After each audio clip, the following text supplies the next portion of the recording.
I'm standing in my daughter's kitchen on Christmas Eve, flour still on my hands from the cookies I was making, and she just screamed at me to get out of her house.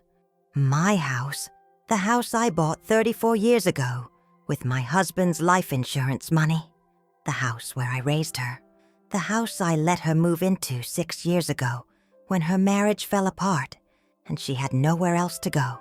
If you don't want me to throw you in a nursing home, you have until tomorrow to get out of my house. That's what Jessica said. My only child, 38 years old, standing there with her boyfriend Kyle smirking behind her, holding a 6-pack of craft beer like this, is all some kind of joke. I should argue.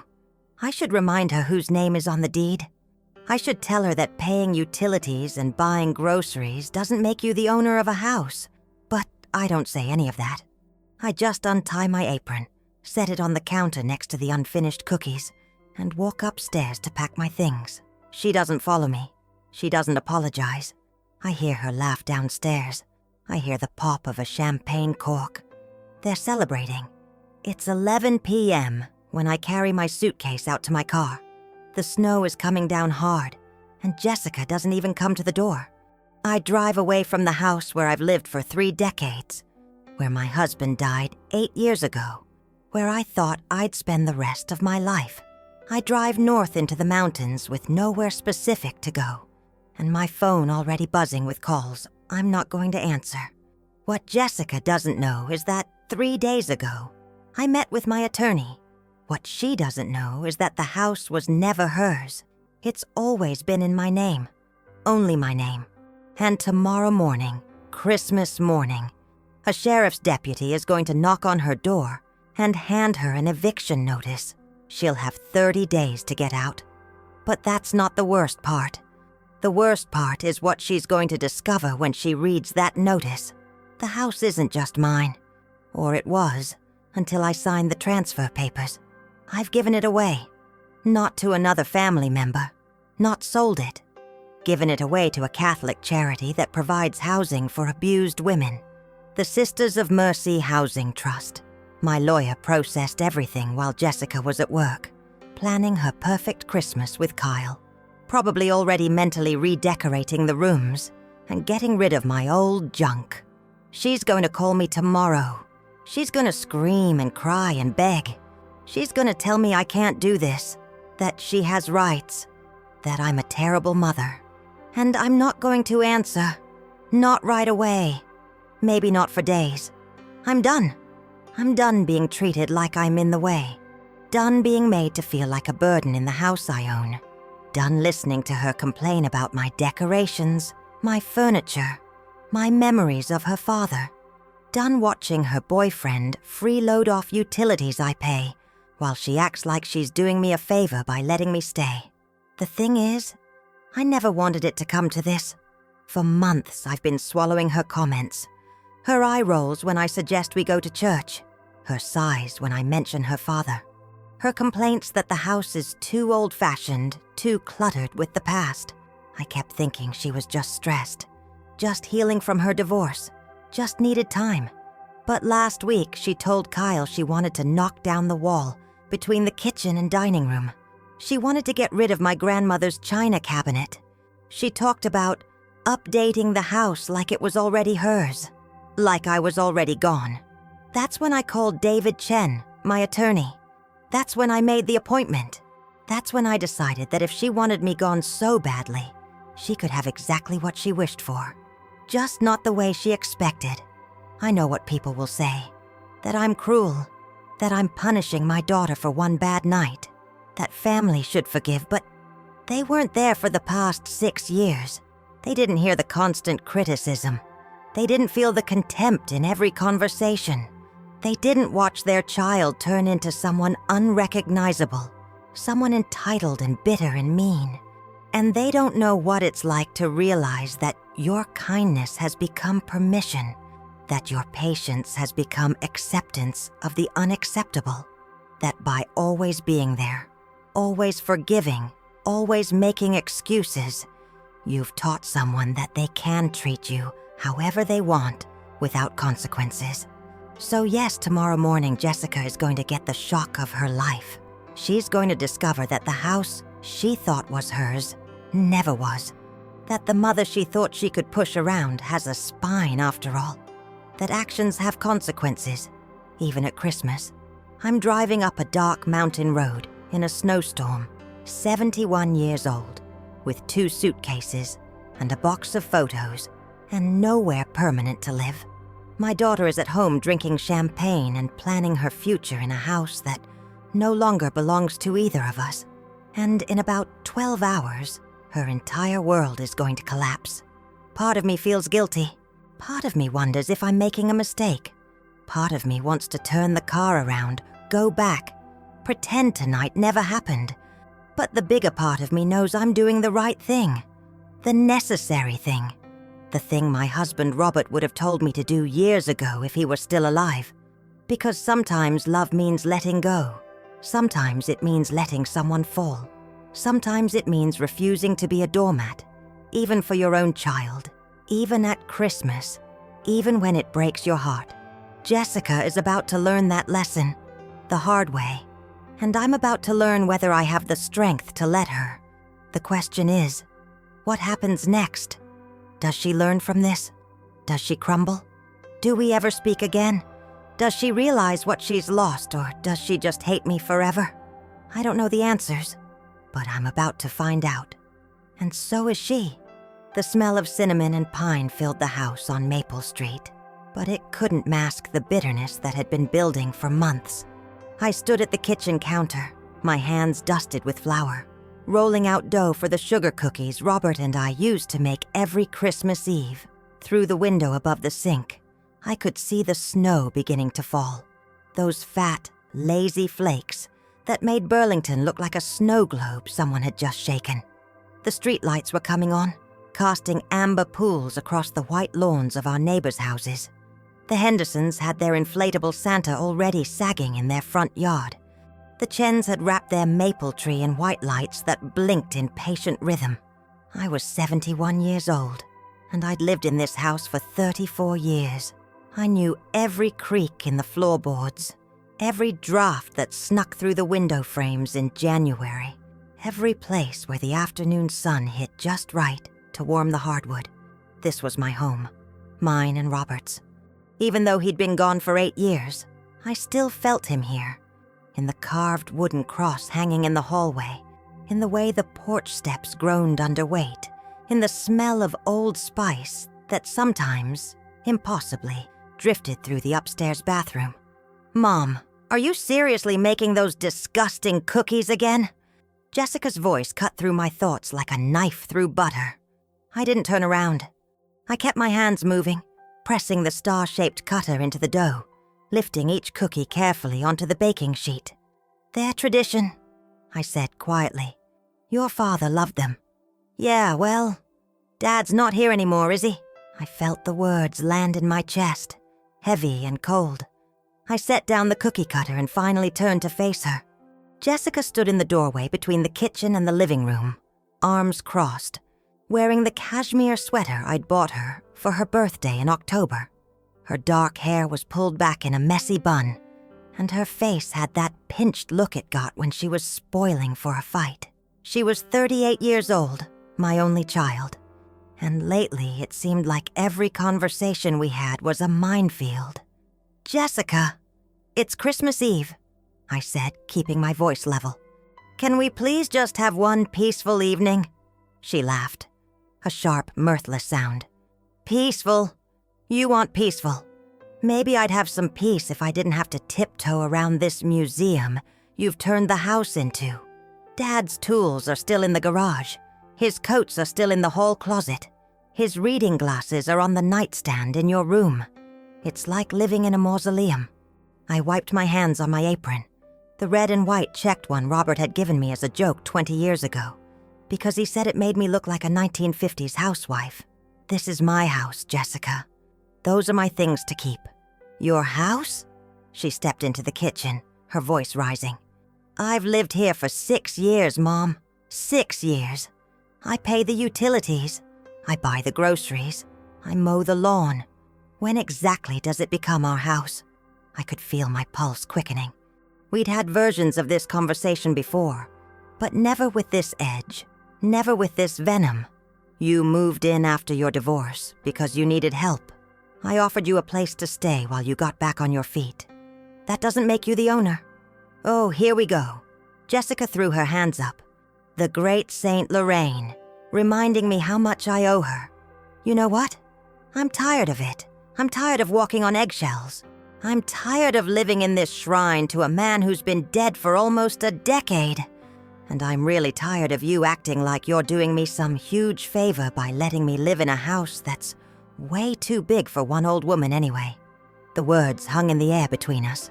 Outside, a car drove past, its tires crunching in the fresh snow. Somewhere in the neighborhood, children were laughing. But in our kitchen, there was only the silence and the ticking of the rooster clock on the wall. Another thing Robert had picked out. Another thing Jessica wanted gone. I think you should apologize, I said softly. Jessica's eyes narrowed. For what? For telling the truth? For speaking to me with disrespect? For forgetting that everything you have right now, this roof over your head, the heat that keeps you warm, the furniture you sit on, was provided by your father and me. Provided. She spat the word. You mean controlled. You've been controlling me my whole life, Mom. Where I went to school, who I dated, what job I should take. And now, even after I'm almost 40, you're still doing it. Still making me feel like I'm some kind of charity case. I felt something crack inside me. Not break, not yet, but crack, like ice on a frozen pond when the temperature starts to shift. I never tried to control you, I said, and I could hear the tremor in my voice. I tried to guide you. I tried to help you make good decisions. And when you made bad ones, like marrying Derek when everyone could see he was wrong for you, I supported you anyway. When that marriage fell apart and you had nowhere to go, who took you in? Who held you while you cried every night for 3 months? And you've never let me forget it. Jessica's face was flushed now, her voice shaking. Every time we have a disagreement, you throw it in my face. Every time I want to change something around here or have Kyle spend the night, you give me that look, that disappointed, martyred look, like I'm some ungrateful child. Kyle, I repeated, trying to keep my voice neutral. The man who's been living here half the time without contributing a single dollar to expenses? Oh my God. Jessica pressed her palms against her temples. He's my boyfriend, Mom. We've been together for 8 months. Normal people let their partners stay over. Normal people also respect their parents' homes. Your home. Always your home. She dropped her hands and stared at me with something that looked uncomfortably close to hatred. You know what? I'm done. I'm so done with this. I should have walked away. I should have gone upstairs, said a prayer, let the anger cool. But I was tired too. Tired of swallowing her cruelty. Tired of being treated like an inconvenience in my own house. Tired of watching her become someone I barely recognized. Entitled. Bitter.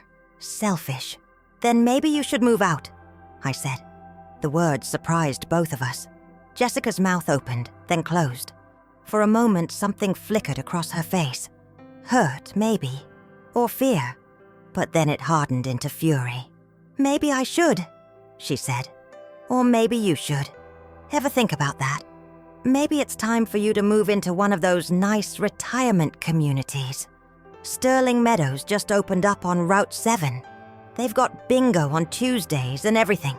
I felt my chest tighten. Jessica? I'm serious, Mom. You're 71. You don't need a 4-bedroom house.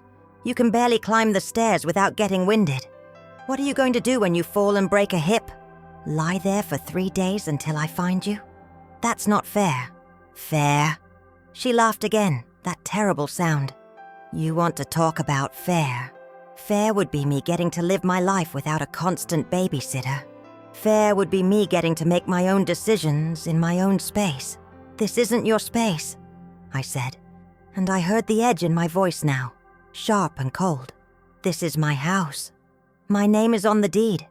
Your father and I bought this house with his life insurance money when you were 4 years old.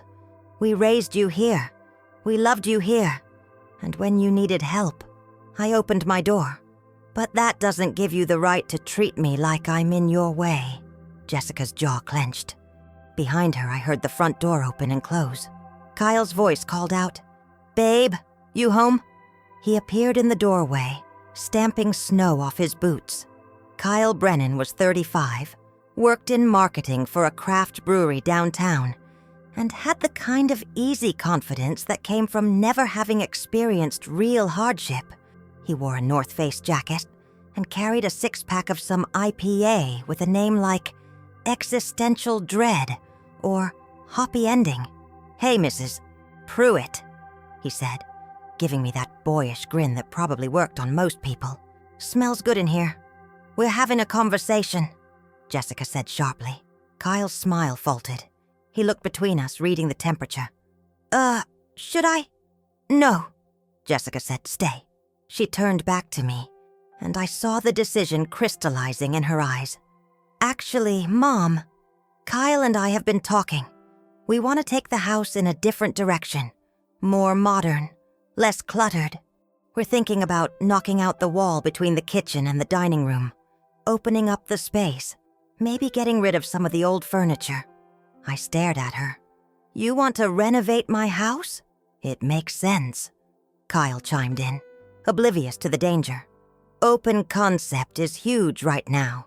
It would increase the property value by at least 20%.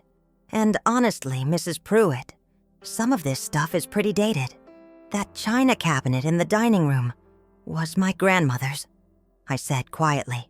"Right, but it takes up so much room and—" "Kyle," Jessica interrupted. "Let me handle this."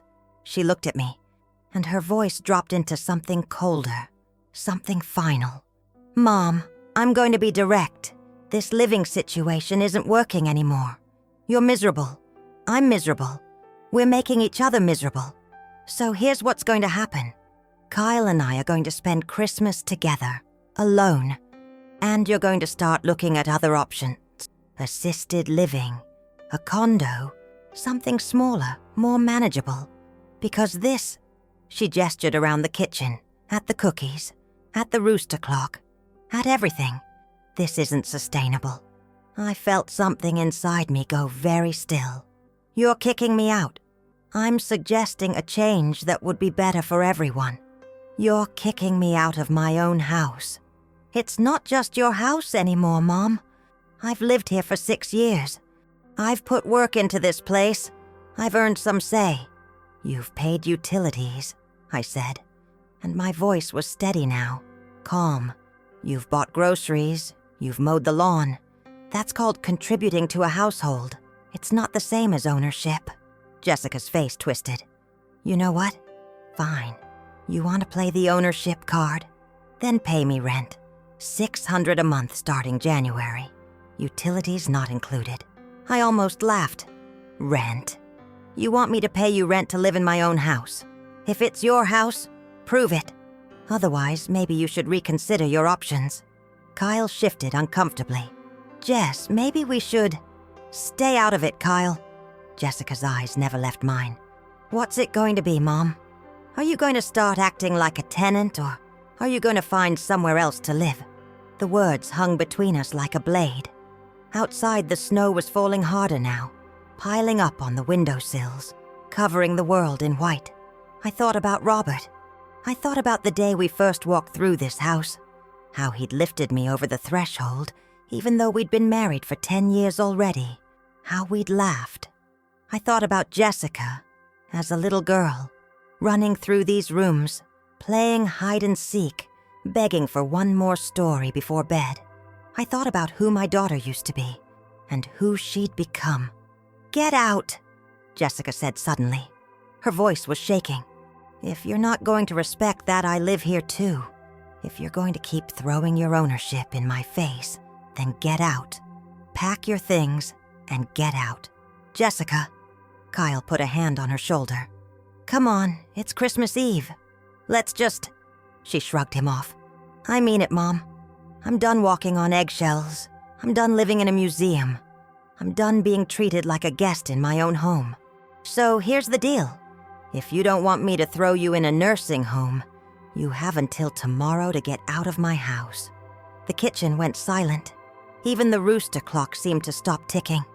I looked at my daughter, this woman I'd carried inside me, nursed, raised, sacrificed for, and I didn't recognize her. The cruelty in her eyes was so complete, so casual, that it took my breath away.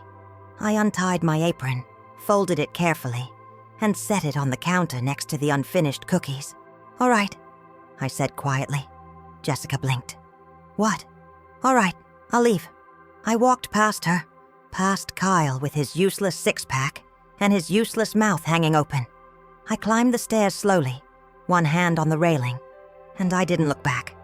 In the guest room, the room that used to be Robert's study before he got sick, the room where he spent his last months reading mysteries and doing crossword puzzles, I pulled my old suitcase down from the top shelf of the closet. It was powder blue, scuffed at the corners, with a tag that still had our address in Syracuse from 30 years ago. I moved methodically. I wasn't crying. I wasn't shaking. I was simply doing what needed to be done. I packed my cardigans, my sensible shoes, my underwear and nightgowns. I wrapped the porcelain nativity set Robert had given me on our first Christmas in newspaper and tucked it into a cardboard box. I took the photo albums from the shelf. Our wedding, Jessica's childhood, family vacations to Cape Cod and the Adirondacks. I took Robert's pocket watch, the one his father had carried in World War II. I took the small oil painting of Lake Champlain that hung above the desk, the one we'd bought from a street artist in Burlington's Church Street Marketplace on our 20th anniversary. I didn't take everything. I didn't strip the room bare. I took what mattered, what I couldn't bear to leave behind. Downstairs, I could hear Jessica and Kyle talking in low voices. I heard the clink of glasses. I heard laughter, nervous at first, then more confident. They were opening wine. They were celebrating. I carried my suitcase and the box of fragile things downstairs. The cookies were still on the counter, unbaked. The rolling pin was still dusted with flour. I put on my winter coat, navy blue, thick wool, the one Robert said made me look like a ship's captain, and wrapped my scarf around my neck. I pulled on my boots. Jessica appeared in the hallway. Her face was flushed and she'd been drinking. "You're really leaving?" I looked at her. "You told me to. I didn't think you'd actually—" She stopped, pressed her lips together. "Where are you going to go?" "I'll figure it out." "Mom."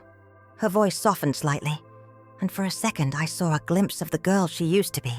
"You don't have to leave tonight. I just meant, eventually, we can talk about this after Christmas." "No," I said. "We can't. Because if I stay now, you'll hold it over me. You'll remind me that you let me stay as a favor. And I won't live like that. I won't be made to feel like a burden in the house my husband and I built our life in." "I never said you were a burden." "You've been saying it for months, Jessica. With every eye roll, every sigh, every suggestion that I'm too old, too slow, too stuck in the past.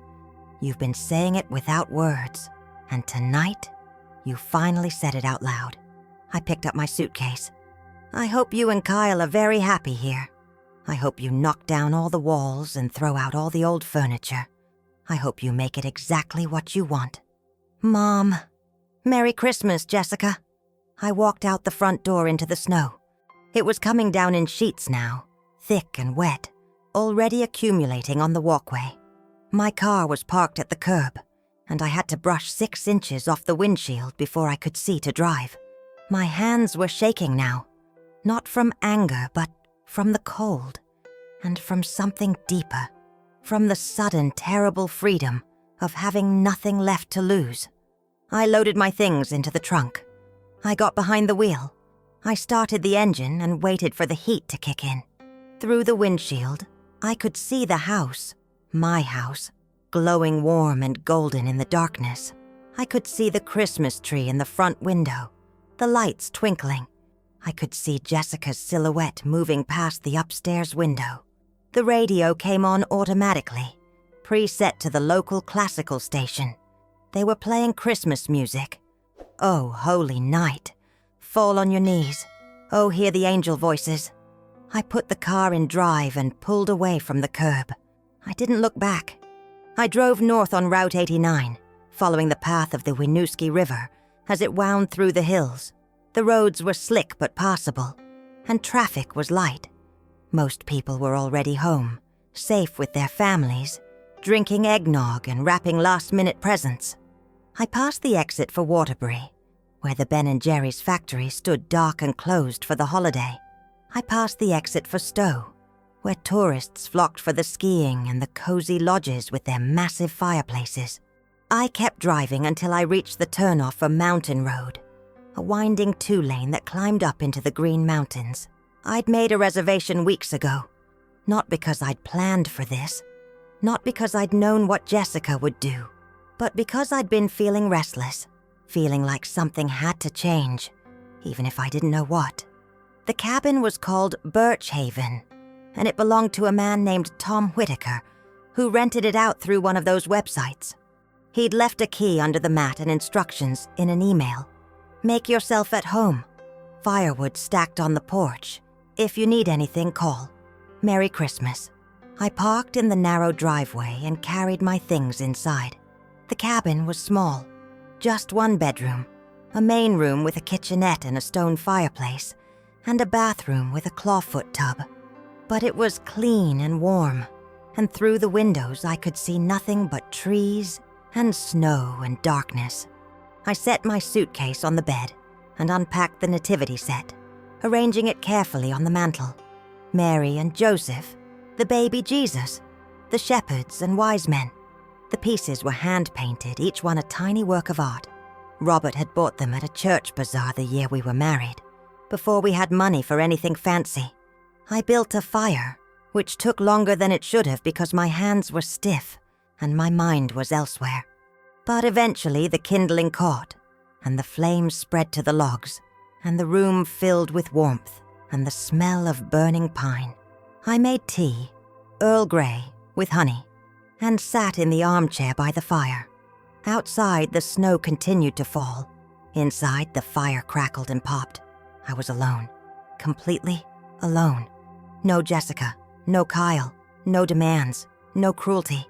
Just me and the silence and the weight of everything I'd lost. I didn't cry. Not yet. I just sat there, holding my tea, watching the flames. And I wondered what I was going to do next. I must have dozed off because when I woke, the fire had burned down to embers, and my tea was cold.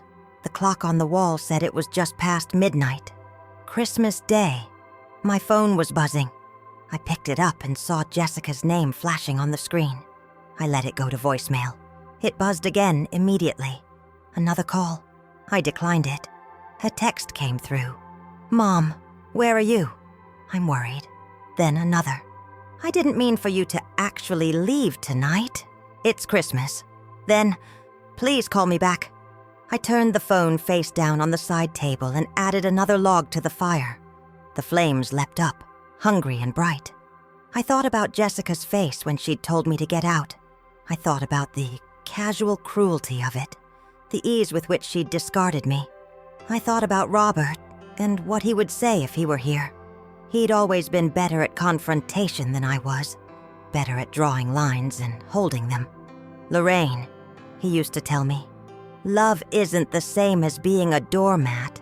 You can love someone and still expect them to treat you with respect.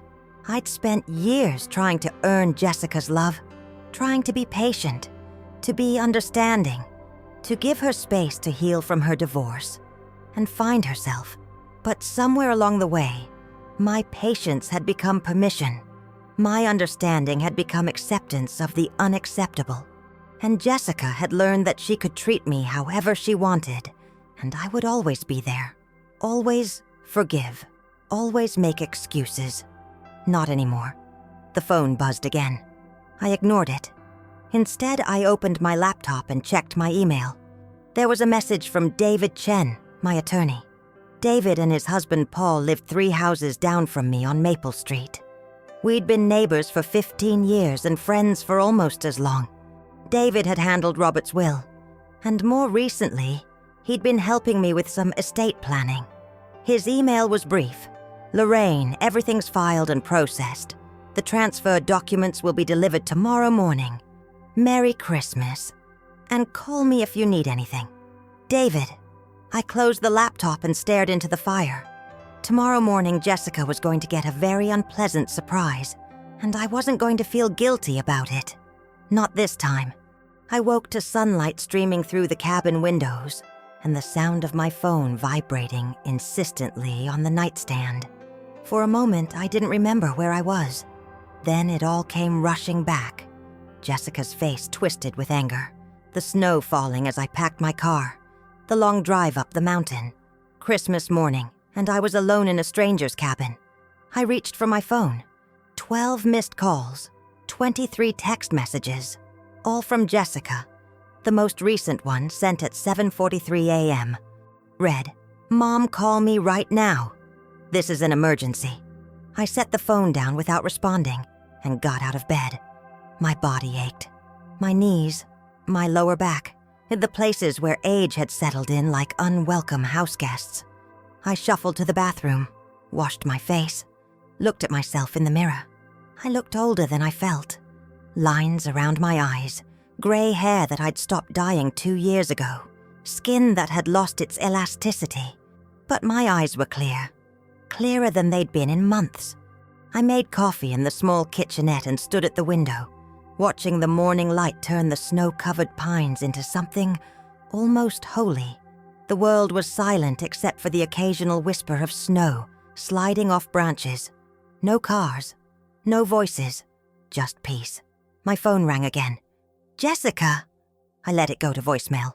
It rang again immediately. This time I answered. "Mom? Oh my God, where are you?" Jessica's voice was frantic, breathless. "I've been calling you all night. Why didn't you answer?" "Because I was sleeping," I said calmly. "Merry Christmas, Jessica. This isn't.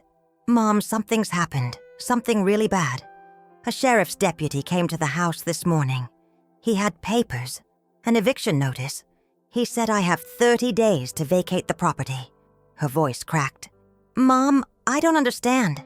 He said the house belongs to you, that it's always belonged to you, that I'm just a guest." I sipped my coffee. It was too hot and I burned my tongue slightly, but I didn't say anything. I just waited. "Mom, are you there?" "I'm here. Did you do this? Did you file eviction papers against me?" "Yes," I said simply. A silence. Then, "You can't be serious." "I'm completely serious. But you can't just kick me out. I live there. I've lived there for 6 years. As my guest," I said. "In my house. The house my husband and I purchased in 1991. The house that has always been in my name. And only my name. The house I allowed you to live in rent-free because you were my daughter, and you were hurting, and you needed help. Mom, please." Her voice was shaking now, verging on tears. "I didn't mean what I said last night. I was upset. Kyle and I had been drinking, and I lost my temper. But I didn't mean it. You can't do this to me. Not at Christmas. You told me to get out of my own house, Jessica. You threatened to put me in a nursing home. You spoke to me with contempt and disrespect in front of your boyfriend on Christmas Eve." I kept my voice level, almost detached. It was easier that way. "And you meant every word." "I didn't. I swear I didn't. I was just angry, frustrated, fed up." I finished for her. "Yes, I know. You've been angry and frustrated and fed up for months, maybe years. You've made that abundantly clear. And last night you finally said what you've been thinking all along. That I'm in your way. That this house should be yours. That I'm too old, too much of a burden, too stuck in the past. Mom, I'm sorry. I'm so sorry. Please, can we just talk about this? Face to face? I'll drive up to wherever you are right now. We can work this out." "There's nothing to work out," I said. The eviction notice is legal and binding. You have 30 days to find other accommodations. I suggest you start looking immediately. The rental market in Burlington is tight this time of year. You can't do this! Her voice rose to a shriek. I have rights. I'll fight this. I'll get a lawyer. You're welcome to try, I said. But you'll find that the law is quite clear. The house is mine. I've allowed you to live there as a guest. I'm now withdrawing that invitation. You have 30 days, which is more than generous considering you told me to be out by today. Where am I supposed to go? What am I supposed to do? I don't know, Jessica. Figure it out. You're 38 years old. You have a job. You have a boyfriend. I'm sure you'll manage. This is insane. You're punishing me for one fight.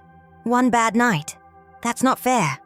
I felt something hot flash through me. Anger. Finally breaking through the numbness. Fair. You want to talk about fair? Fair would have been you showing me an ounce of gratitude for the 6 years I let you live in my home without charging you rent. Fair would have been you contributing to the mortgage, the property taxes, the insurance, the repairs.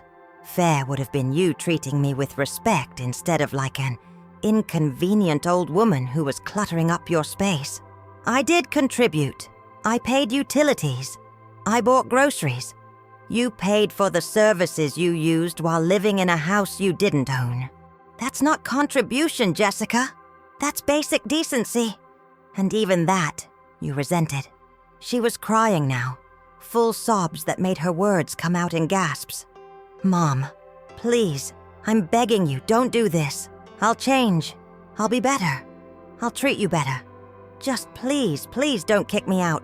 This is my home too. For a moment, just a moment, I wavered. Because she was my daughter. Because I'd held her when she was born, nursed her through chicken pox and broken hearts, and the collapse of her marriage. Because some part of me still wanted to believe that she could change. That last night was an aberration. That underneath all the cruelty was the little girl who used to climb into my lap and tell me I was the best mommy in the world. But then I remembered her face last night. The casual viciousness of it. The way she'd laughed with Kyle afterward, celebrating my departure like it was a victory. No, I said quietly. It's not your home. It's never been your home. It's been mine. And I'm done pretending otherwise. I hate you, she hissed. I hate you so much. I know, I said. And I hung up. The phone rang 6 more times over the next hour. I didn't answer. Instead, I got dressed, put on my coat and boots, and went for a walk in the woods behind the cabin. The snow was deep, coming up past my ankles, but the cold air felt good on my face. Cleansing. I thought about Robert as I walked. I thought about the day he died. How I'd held his hand in the hospice room while the machines beeped and the nurses came and went with their kind, practiced sympathy. His last words to me had been, "Don't let Jessica run over you, Lorraine. She's got your soft heart, but none of your steel. She needs to learn." I thought at the time that he was delirious, that the morphine was making him say strange things. But now I understood. He'd seen what I'd been too blind to see, that our daughter had grown into someone who took without giving, who demanded without earning, who mistook kindness for weakness. I'd spent 8 years trying to prove him wrong, trying to be the mother Jessica needed, trying to give her space to heal and grow. And all I'd accomplished was teaching her that she could treat me however she wanted, without consequence. Not anymore. When I got back to the cabin, my phone had finally stopped ringing. There was one new voicemail, but it wasn't from Jessica. It was from David Chen. "Lorraine, it's David. I hope you're doing okay up there.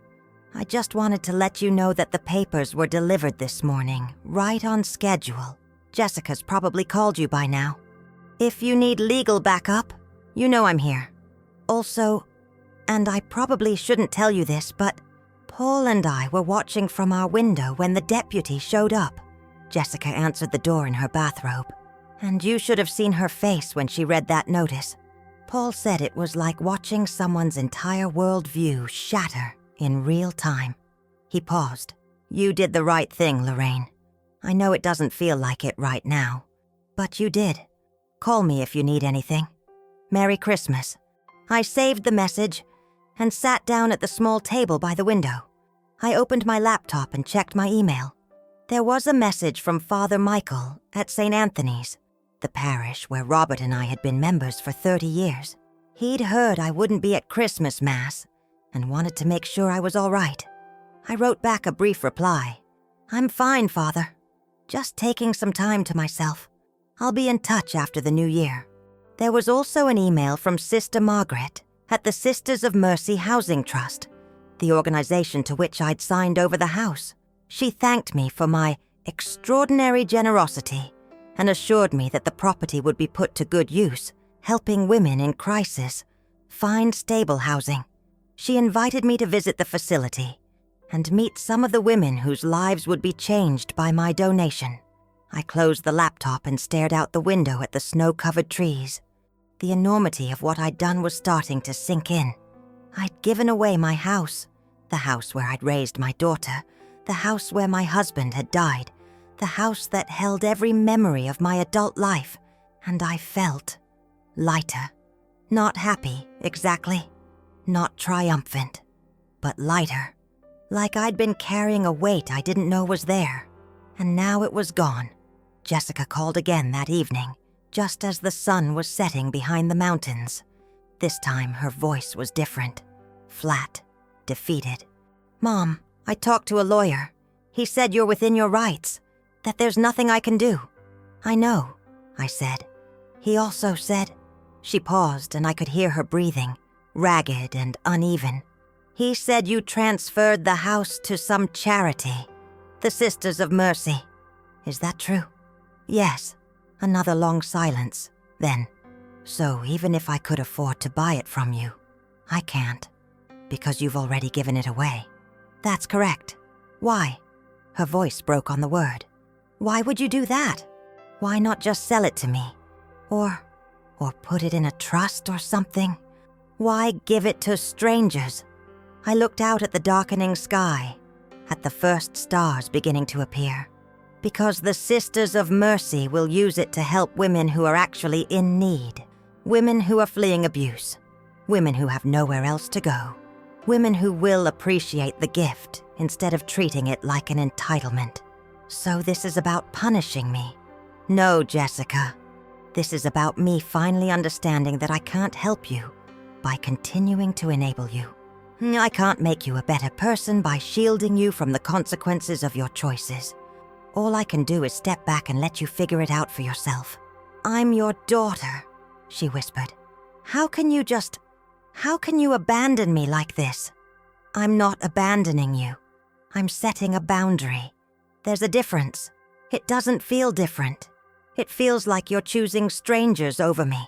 I'm choosing myself, I said, and the truth of it resonated in my chest. For the first time in a very long time, I'm choosing myself. And yes, that means you have to face some hard realities. But that's not abandonment, Jessica. That's called being an adult. She was quiet for a long time. When she finally spoke, her voice was small and bitter. I hope you're happy, Mom. I hope this was worth it. I hope you enjoy your little cabin in the woods while I'm scrambling to find an apartment I can't afford and explaining to everyone why my own mother kicked me out at Christmas. I hope you find a place you love, I said gently. I hope you build a life that makes you happy. I hope you learn to stand on your own 2 feet. And I hope, someday, you understand why I had to do this. I won't, she said. I'll never understand, and I'll never forgive you. I know, I said, and I'm sorry for that, but I can live with it. She hung up without saying goodbye. The days between Christmas and New Year's passed slowly. I stayed in the cabin, reading books I'd brought with me, taking long walks in the woods, cooking simple meals in the small kitchen. I spoke to almost no one. David Chen called a few times to check in. Father Michael sent an email inviting me to a New Year's Day service. My sister Linda, who lived in Portland, called and I told her an abbreviated version of what had happened. She was horrified at first, then thoughtful. Maybe she needed this, Linda said. Maybe you both did. Maybe, I agreed. I didn't hear from Jessica again until December 30th. She sent a text message at 2:37 in the afternoon. Kyle and I broke up. He said he couldn't deal with the drama. I'm moving in with Stephanie from work. She has a spare room in her apartment in Winooski. Rent is $800 a month. I had to borrow the deposit from my 401k. I stared at the message for a long time before responding. I'm sorry about Kyle. I hope the new place works out. She didn't reply. On New Year's Eve, I drove back down the mountain to Burlington. Not to Maple Street. I wasn't ready for that yet. But to St. Anthony's for the evening service. The church was warm and crowded, filled with familiar faces. People I'd known for decades. Mrs. Henderson, who taught Sunday school. Tom and Marie Castellano, who ran the parish food pantry. The Nguyen family, whose youngest daughter was getting married in the spring. They welcomed me back with hugs and questions. Where had I been? Was everything all right? I gave vague answers, smiled, deflected. After the service, Father Michael pulled me aside. Lorraine, I heard about what happened with Jessica. He was in his 60s, with kind eyes and a Boston accent that 30 years in Vermont hadn't quite erased. David Chen mentioned it. I hope you don't mind. I don't mind, I said. That took courage, he said. What you did. A lot of parents couldn't do it. They'd keep enabling, keep suffering, keep hoping things would magically get better. I don't feel courageous, I admitted. I feel like I blew up my life. Sometimes that's what courage looks like. He smiled gently. You know, there's a difference between loving someone and allowing them to hurt you. God doesn't ask us to be doormats. He asks us to love with wisdom, with boundaries, with the kind of love that sometimes has to be tough to be true. I felt tears prick my eyes. I keep wondering if I did the right thing. You did, he said firmly. Trust me on that. I've been a priest for 35 years, and I've seen a lot of families destroy themselves because one person kept taking and the other kept giving until there was nothing left. You stopped that cycle. That's not cruelty, Lorraine. That's survival. I started volunteering at the Sisters of Mercy shelter the second week of January. Sister Margaret gave me a tour of the facility, a large converted Victorian house on the north side of Burlington, with room for 8 women and their children. The house on Maple Street, she explained, would undergo some renovations and become a second location, housing 6 more families. We're going to name it the Pruitt House, she said, in honor of you and your husband. I didn't know what to say to that, so I just nodded and tried not to cry. The women at the shelter were younger than me, most of them in their 20s and 30s. Some had children. All of them had stories. Husbands who'd beaten them, boyfriends who'd controlled them, families who'd rejected them. They were starting over with nothing but garbage bags full of clothes and the desperate hope that things could be different. I served meals. I sorted donations. I sat with a woman named Maria while she cried about leaving her kids with her mother in El Salvador. I helped a woman named Keisha fill out job applications on the computer in the common room. I listened to their stories and realized that my pain, as real as it was nothing compared to what these women had survived. And slowly, very slowly, I started to feel like myself again. Jessica and I didn't speak for 6 weeks. In early February, she sent a brief text. I moved into the apartment. It's small, but it's okay. Stephanie's nice. I'm managing. I replied, I'm glad you're settling in. No response. In March, she texted again. I started seeing a therapist. Her name is Dr. Rivera. She's helping me understand some things. That's good. I'm proud of you. Still no response. Then, on a Thursday afternoon in mid-March, my phone rang. Jessica's name appeared on the screen. I almost didn't answer, but something made me pick up. Mom? Her voice was tentative. uncertain. "Hi, Jessica." She paused. "I've been thinking about things. A lot. In therapy. And I need to talk to you. Not on the phone. In person. Would that be okay?" My first instinct was to say no. To protect myself. To keep the boundary firmly in place. But I thought about Father Michael's words. Love with wisdom. With boundaries. With the kind of love that sometimes has to be tough to be true. "Okay," I said. "When?" "Are you still at that cabin?" "Yes." "Could I come up? This Saturday? In the afternoon?" I hesitated. Then, "All right, I'll text you the address." A Saturday arrived cold and gray, with the smell of more snow in the air.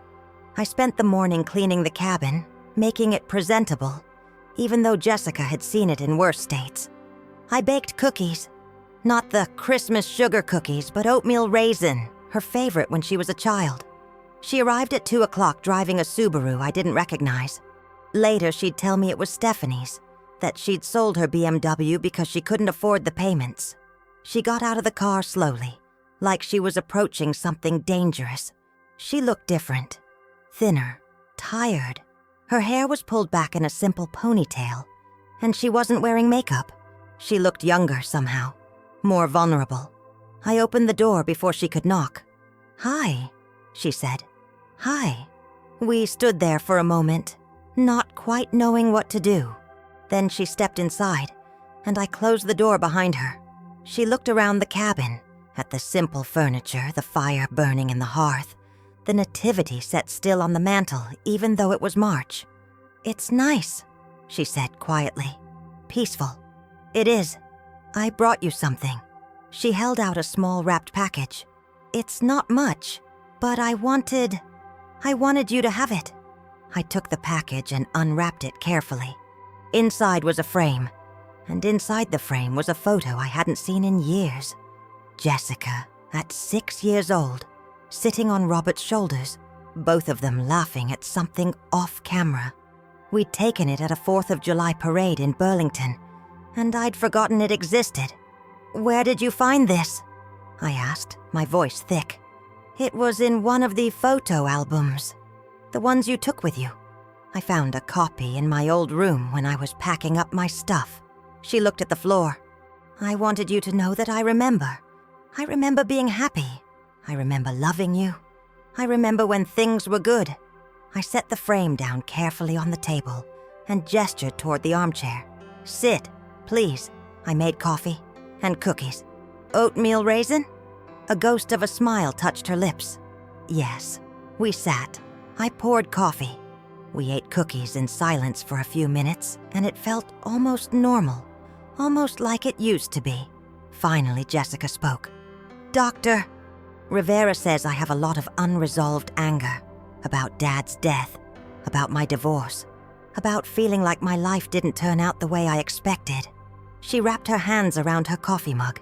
"She says I was taking it out on you because you were safe, because I knew you'd always forgive me, always take me back." "She's probably right," I said. "I was horrible to you, Mom. For months, maybe years. And you took it. You let me treat you like garbage because you loved me, and you wanted to help. And I mistook that for weakness." She looked up at me, and her eyes were red. "I'm so sorry.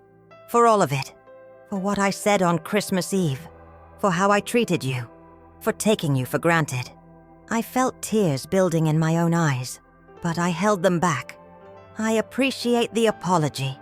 Do you forgive me?" It was the question I'd been dreading, because the answer was complicated. "I'm working on it," I said honestly. "I want to forgive you, Jessica. But forgiveness doesn't mean pretending it didn't happen. It doesn't mean going back to the way things were." She nodded, biting her lip. "Dr. Rivera said that too. She said forgiveness and reconciliation aren't the same thing, that you can forgive someone and still need distance from them." "That's true. So where does that leave us?" I looked at my daughter. This woman I'd raised, this person I'd sacrificed so much for, and I felt a complicated tangle of emotions. Love, hurt, hope, caution. I don't know. I said. "I think we have to figure it out as we go. Build something new instead of trying to fix something that was broken. Can we try?" Her voice was small. "Can we try to build something new?" I reached across the table and took her hand. "Yes, we can try." That first visit in March was just the beginning.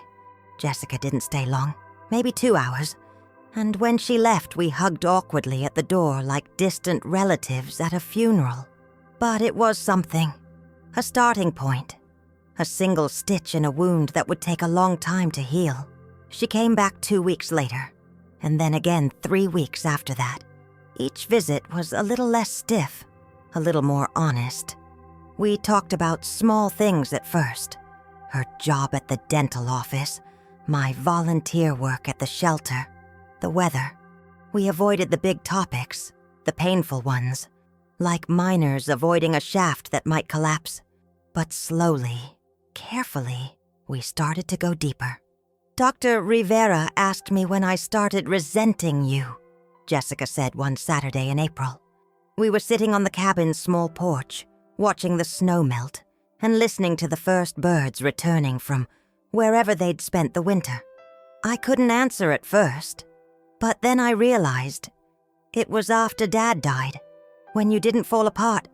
I looked at her surprised. "You resented me for being strong?"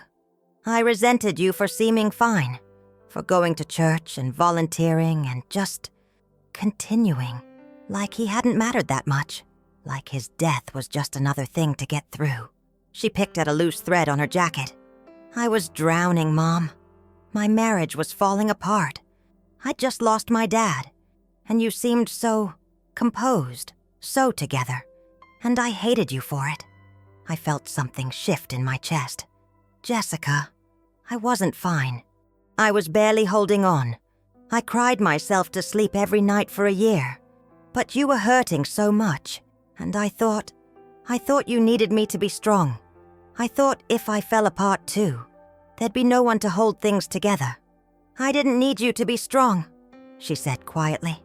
"I needed you to be human. I needed to see that you were hurting too. Instead, it felt like I was the only one who couldn't cope, the only one who was weak." I reached over and took her hand. "I'm sorry. I thought I was helping. I thought I was protecting you." "I know." She squeezed my hand. "Dr. Rivera says we both did the best we could with what we knew at the time. That grief makes people do strange things. That families can break under that kind of pressure if they're not careful."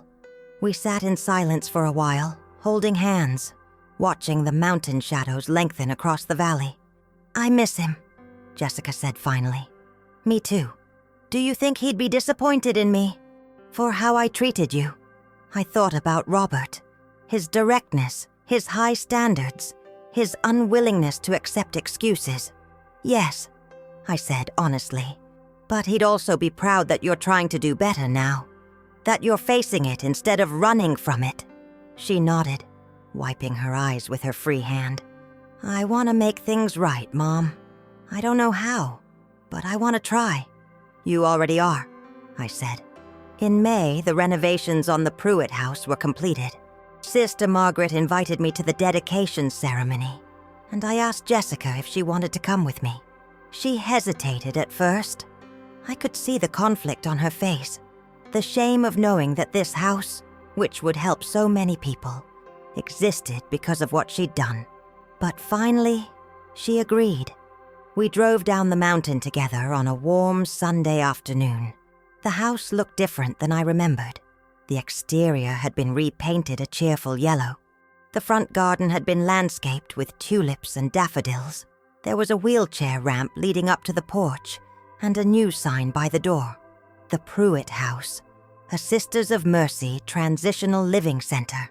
Inside, everything had been updated. The kitchen had new appliances and a large dining table where residents could eat together. The living room had comfortable couches and a bookshelf full of donated books.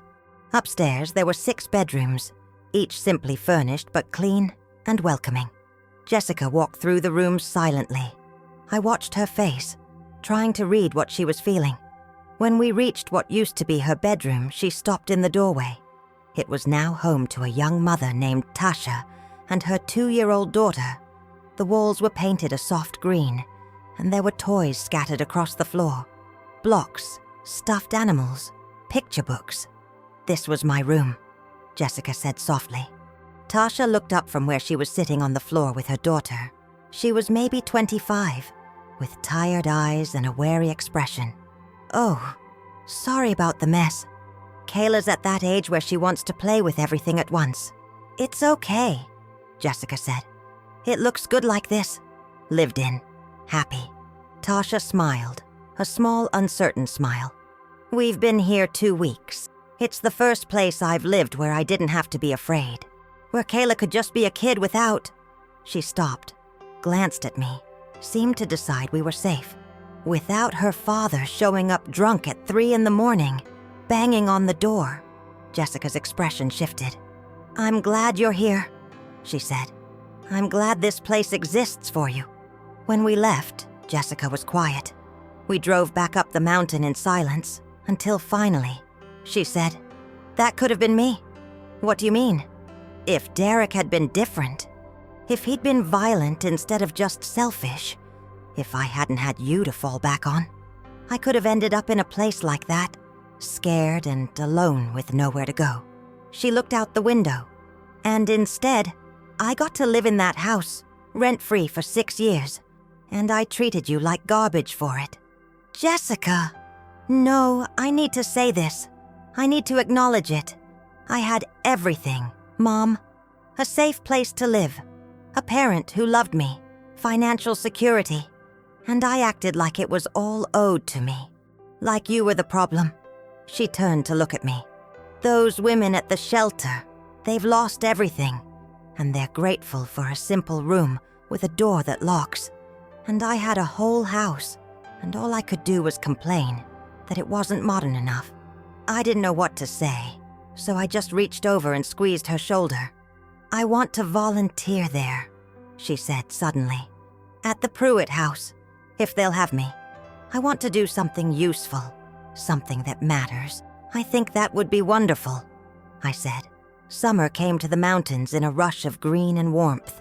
I extended my stay at the cabin through August, not quite ready to figure out what came next. I was living off Robert's life insurance and my Social Security, which wasn't much but was enough for my simple needs. I volunteered at the shelter 3 days a week. I went to Mass at a small church in the nearby town of Westford. I took long walks and read books and learned to be comfortable with solitude in a way I'd never been before. Jessica came to visit every other weekend. Sometimes we talked. Sometimes we just sat together in companionable silence, reading or knitting or watching the clouds move across the sky. The conversations got easier. The silences got less awkward. We were learning each other again, but differently this time. As 2 adults, not as mother and child, not as benefactor and dependent. In July, she brought someone with her. "Mom, this is Marcus. We've been seeing each other for a few weeks. I wanted you to meet him." Marcus was different from Kyle in every way that mattered. Older, maybe 45, quieter. He worked as a carpenter, had calloused hands and laugh lines around his eyes. He treated Jessica with a gentle respect that I'd never seen Kyle show her. And he treated me with genuine warmth, not the performative charm that Kyle had used. "Mrs. Pruitt, Jessica's told me a lot about you," he said, shaking my hand. "It's an honor to meet you. Please call me Lorraine." We had lunch on the porch, sandwiches and lemonade and strawberries from the farmer's market. Marcus told stories about his work restoring old houses, about his teenage daughter who lived with his ex-wife in Montpellier, about his love of woodworking. Jessica laughed more than I'd heard her laugh in years. She touched his arm when she talked, leaned into him slightly, looked at him with something that might have been the beginning of real love. After lunch, Marcus excused himself to take a phone call, and Jessica and I washed dishes together in the small kitchen.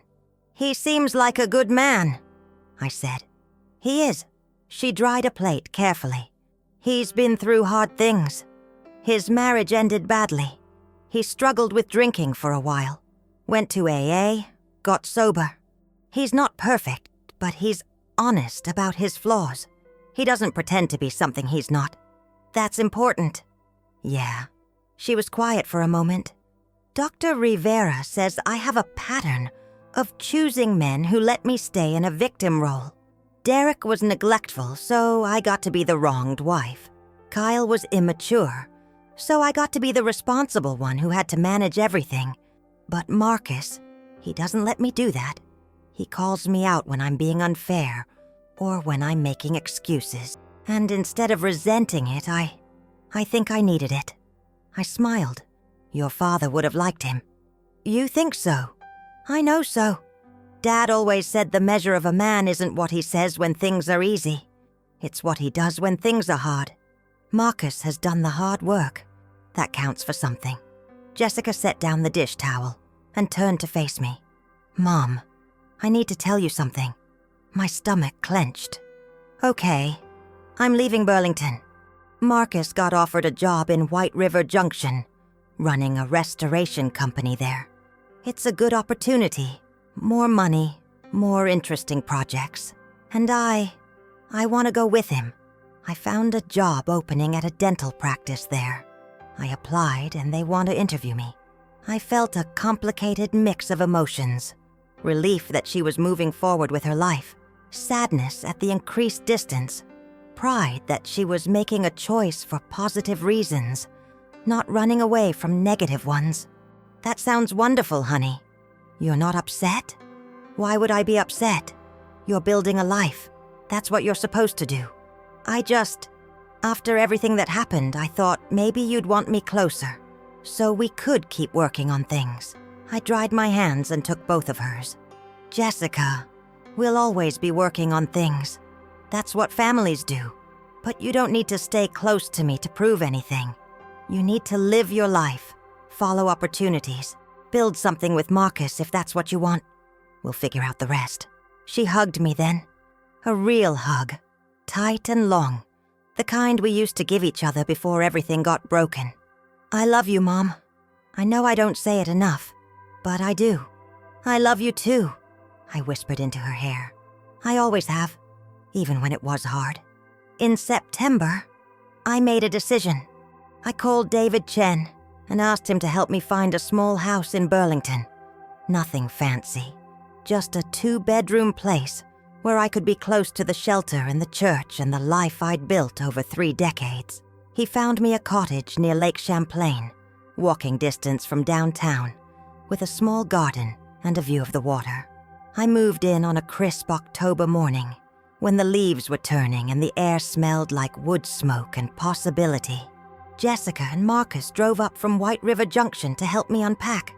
We hung pictures on the walls, the oil painting of Lake Champlain, the photo of Robert and Jessica at the 4th of July parade, a new one of Jessica and me at the cabin, smiling in the summer sunshine. The nativity set went on the mantel, just like it had in every home I'd lived in since Robert and I were married. Mary and Joseph and the baby Jesus, the shepherds and wise men, each one a tiny reminder of grace and redemption and the possibility of new beginnings. It's perfect, Mom, Jessica said, standing in the living room, hands on her hips. It feels like you. It does, doesn't it? I looked around at the small, cozy space. I wasn't sure I could start over at my age, but I think maybe that's exactly what I needed to do. Marcus carried in the last box from his truck. Where do you want this one, Lorraine? Kitchen, please. As he headed toward the back of the house, Jessica said, Mom, I have something for you. A housewarming gift. She pulled out her phone and showed me a photo. It was a wooden sign, carved and painted, showing the address of my new house and a small bird perched on a branch. Marcus made it. We're going to install it by your front door. I felt tears prick my eyes. It's beautiful. There's an inscription on the back. She swiped to another photo. In Marcus's careful handwriting, it read, For Lorraine, who taught me that sometimes the greatest act of love is letting go, with gratitude and hope for new beginnings. Jessica. I couldn't speak. I just pulled her into another hug and let myself cry. Not from sadness, but from the overwhelming relief of knowing that we'd made it through. That we'd both survived the breaking and come out the other side changed, but not destroyed. November brought the first snow.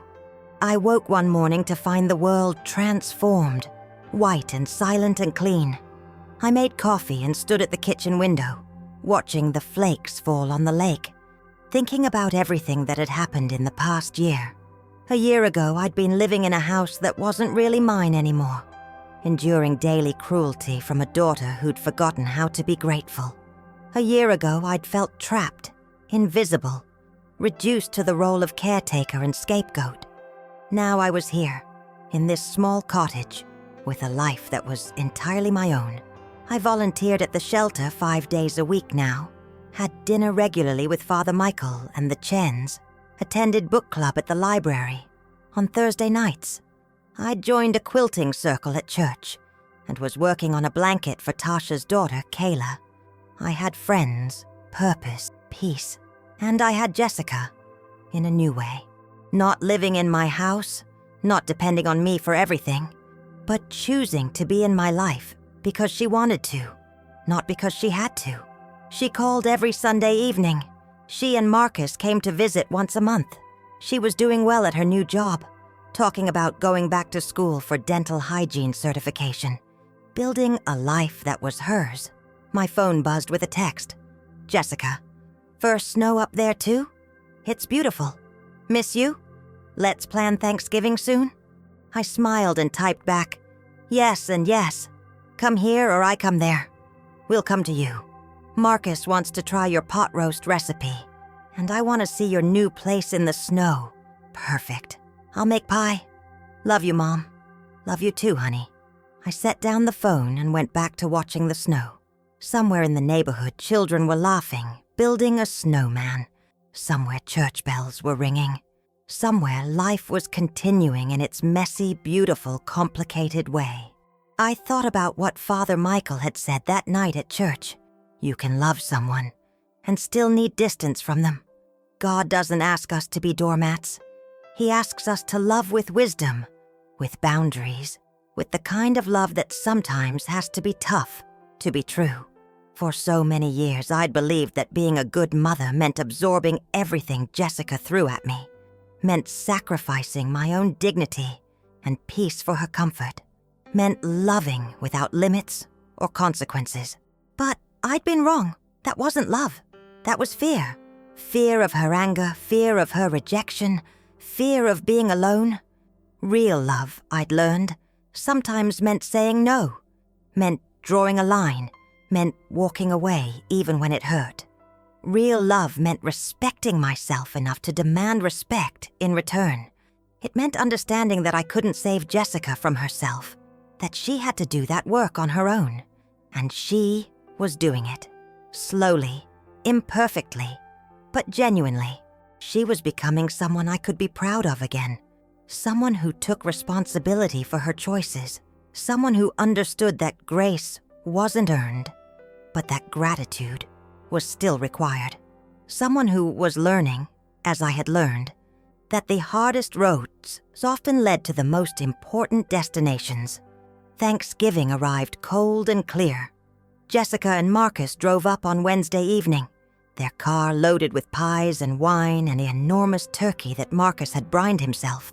We cooked together in my small kitchen, laughing and telling stories. Marcus teaching me his grandmother's recipe for cornbread stuffing, while Jessica made her father's favorite cranberry sauce from memory. I can't believe I remember this, she said, stirring the pot on the stove. I watched Dad make it every year, but I never thought I was paying attention. You were always paying attention, I said, even when you pretended you weren't. That night, after Marcus had gone to bed in the guest room, Jessica and I sat up talking in the living room, the fire burning low in the hearth, mugs of tea going cold in our hands. Mom, can I ask you something? Jessica's voice was hesitant. Of course. Do you ever regret it? Kicking me out? Giving away the house? I thought about it. Really thought about it. before answering. "No," I said finally. "I regret that it had to happen. I regret that things got so bad between us that I felt I had no other choice. But I don't regret the decision itself, because I think it saved us both." "How did it save you?" "It reminded me that I'm a person, not just a mother, that I have value beyond what I can provide for you, that I deserve respect and dignity, even from the people I love most." I looked at her.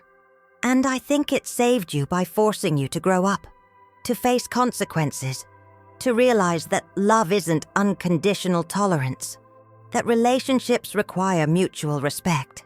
She nodded slowly. "Dr. Rivera says that sometimes the most loving thing a parent can do is let their child fail. Let them face the natural consequences of their actions instead of constantly rescuing them." She's right. "I hated you for a long time," Jessica said quietly. "Those first few months, I was so angry. I told everyone who would listen that my mother had abandoned me at Christmas, that you'd thrown me out for no reason. I painted myself as the victim.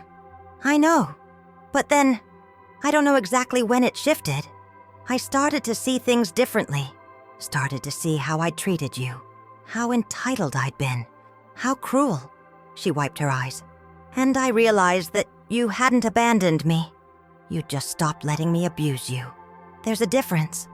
"There is. I'm sorry," she said again. "I know I've said it before, but I need to keep saying it. I'm sorry for what I did, for what I said, for who I was. I know you are, and I forgive you." I reached over and took her hand. "But more importantly, I hope you've forgiven yourself. I'm working on it." We sat in silence for a while, watching the flames dance in the fireplace. Outside, snow had started falling again, soft and silent. "Mom?" Jessica's voice was small. "Thank you." "For what?" "For not giving up on me. For setting boundaries, even when it was hard. For teaching me that love doesn't mean accepting mistreatment. For doing the hard thing instead of the easy thing." She squeezed my hand. "You saved me. I didn't see it at the time, but you did." I felt my throat tighten with emotion. "You saved yourself, honey. I just gave you the space to do it." "Well," she smiled through her tears. "Thank you for that too. Christmas came again, the way Christmas always does. A full year since that terrible night when Jessica had told me to get out, when I'd driven up the mountain, alone and uncertain, when everything had fallen apart. This year was different. Jessica and Marcus arrived on Christmas Eve afternoon. We went to Mass together at St. Anthony's, the three of us sitting in the pew where Robert and I used to sit, singing carols and listening to Father Michael's homily about forgiveness and reconciliation and the miracle of second chances. Afterward, we came back to my cottage and made dinner. Ham and scalloped potatoes and green beans. Nothing fancy, but made with love. We exchanged gifts by the fire. Marcus gave me a beautiful wooden box he'd made, perfect for storing my knitting supplies. Jessica gave me a framed photo of the three of us at Thanksgiving, laughing in my kitchen, flour on our faces.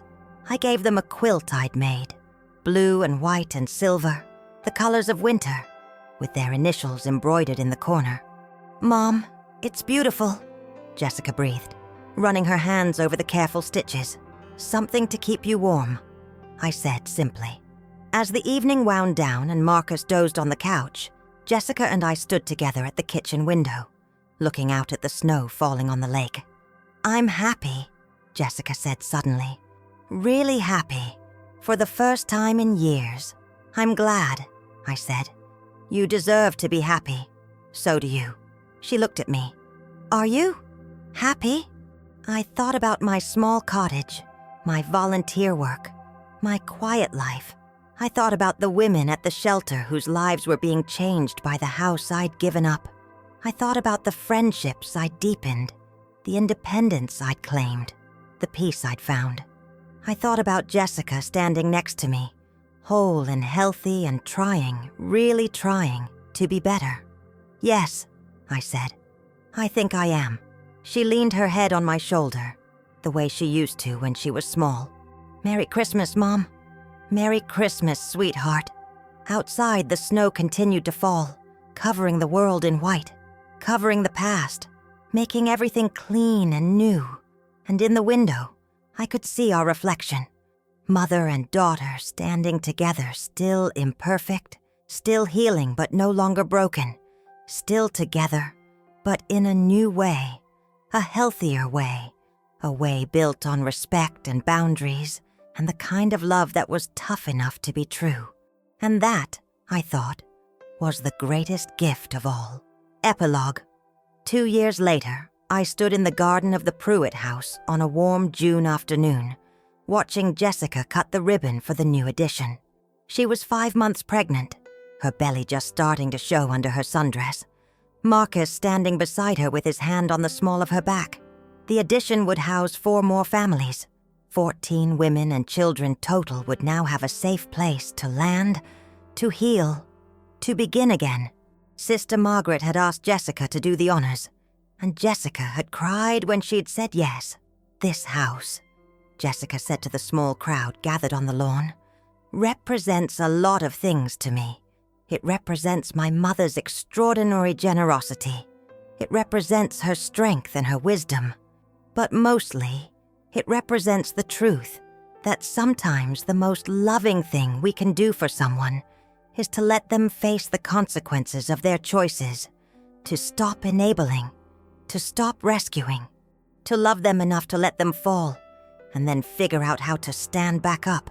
She looked at me, standing in the front row next to Father Michael in the Chens. Mom, you changed my life by refusing to let me keep hurting you. You saved me by letting me go.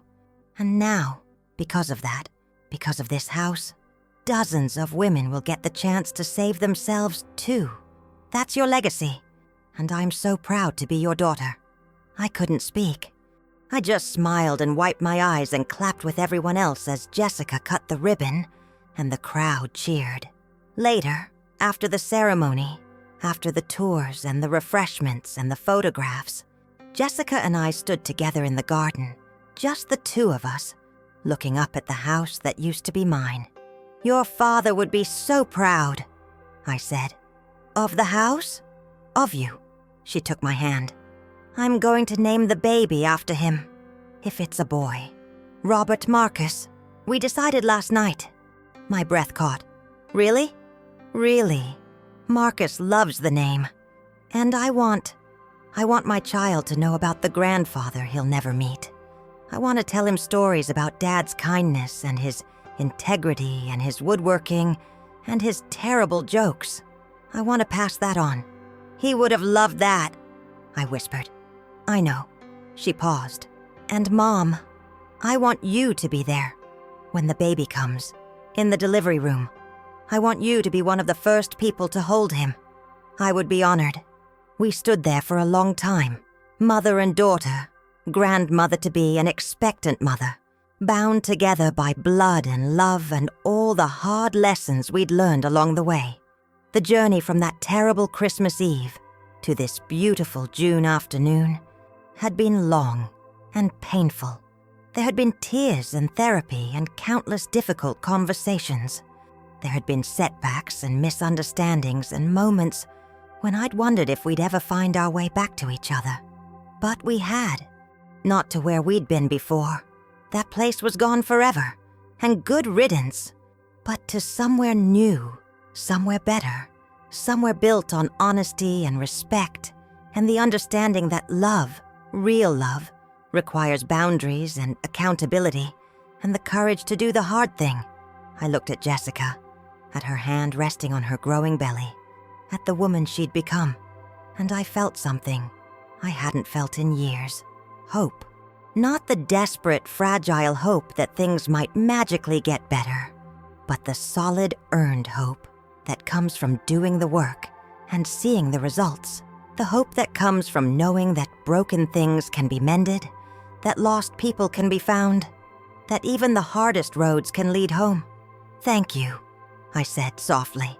Jessica looked at me, puzzled. For what? For fighting for us, for doing the work, for becoming someone I'm proud to call my daughter again.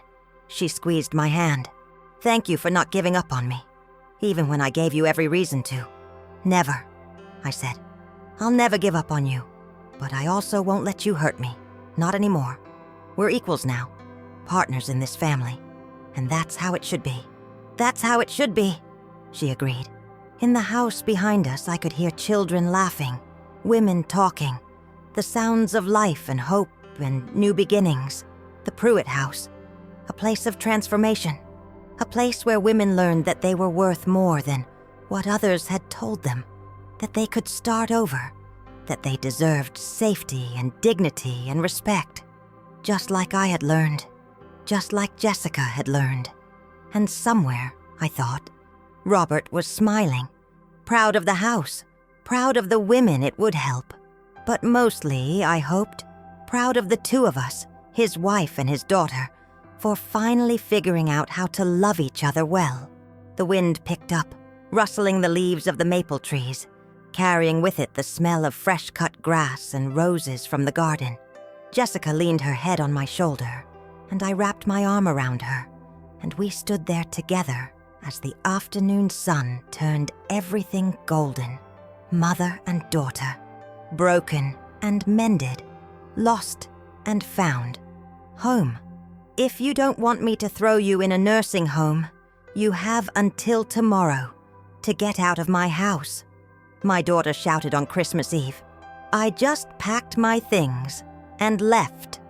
12 hours later, she received an eviction notice and discovered who the real owner of the house was.